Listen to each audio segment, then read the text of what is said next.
Let's bring in Louisiana Republican Senator Bill Cassidy. Great to have you here. We're awaiting the White House. Obviously, a lot of these questions will come up in that briefing room, but good to have you, Senator. First up, Republicans, they're taking on this president for what they're labeling his weak approach to China. Pelosi, obviously, with her visit, standing firmly with Taiwan. How do you view President Biden's approach on China? Yeah, so you got to stand up to him. I agree with what Lindsey Graham said. You got to be strong. Whether or not we can, whether or not we're projecting strength right now is arguable. You can imagine that they see President Biden as weak, and that's why they are being as aggressive as they are being aggressive. I think that's actually a fair statement. You could also argue the same thing about Russia going into Ukraine, and it may have been precipitated by us retreating so disastrously from Afghanistan. So at some point you set up a narrative. International rivals are reading that narrative.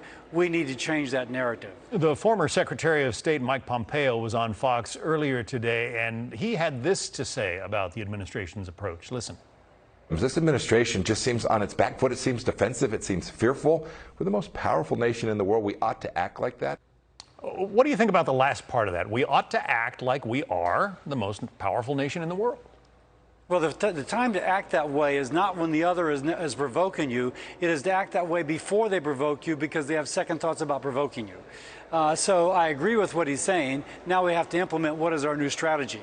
I'm not sure this administration has the capability to lean forward, to do anything but to react. And always they seem just a half a step behind of where they should be. We need to be a half a step ahead. I want to transition now to the economy, as this likely will be a big topic of conversation in that White House briefing room a short time from now as well. You've got 230 economists from all over the country, all walks of life, different parties.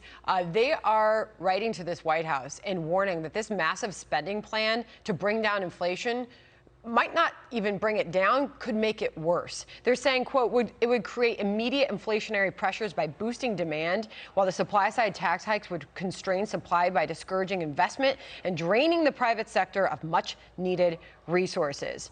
And there's questions over how much it's actually going to bring down inflation. We put that to the White House. Jared Bernstein joined us last hour, and here was his response. The deficit reduction is clearly disinflationary, and that's why you have Furman and Summers making that comment. There have been various estimates of the extent to which it lowers inflation to them. From we have seen estimates that take inflation down by, I think if you look at Mark Zandi's work, it takes inflation down by about 1/3 of a point.